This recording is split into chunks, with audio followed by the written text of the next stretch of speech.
Well, after 13 consecutive days on the road, the WVU baseball team was hopeful that good news would greet them when they landed back in Pittsburgh just after noon yesterday. Well, it did not. The Mountaineers were not selected into the NCAA tournament, although the selection committee gave them very serious consideration. West Virginia was tabbed by that committee as one of the first 3 teams left out of the tournament field. The upsides were easy to spot with the Mountaineers. They closed the season with a 17-4 stretch, which included a spot in the Big 12 championship game. But stumbles against some low RPI teams late in March and early in April proved too much to overcome.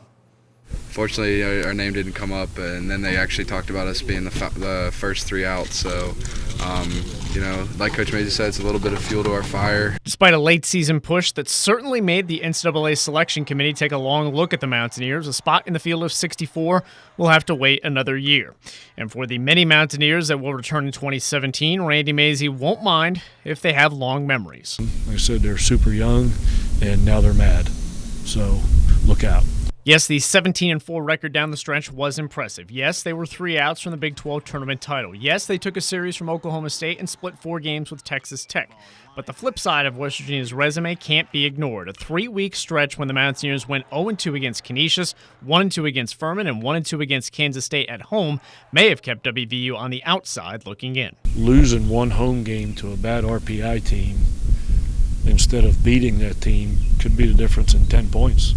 You know, 1 game, and instead of us being 60, we're 50, and all of a sudden I think we're in. Mazey says their non-conference schedule may take on a different look next year. His team was 20-10 in their new $21 million stadium at home, but road games against power competition could be more valuable where it counts, in the RPI. You get more RPI points by winning 3 road games than you get by winning 5 home games. You know, these bye weekends that we have in the conference, we might have to start playing them on the road just to gain as many RPI points as we can. Among the 9 regular position starters, only Casey Huth is lost to graduation. Jackson Kramer and Ray Garini are draft eligible. On the mound, Ross Vance has graduated and Chad Donato could be drafted, but B.J. Myers and Michael Grove should return. The team that led the nation in starts by freshmen is well set up for next spring. I think everybody in that locker room right now, as bad as it hurts them right now, I don't think there's any doubt in their mind that this will be a regional team next year if they stay together.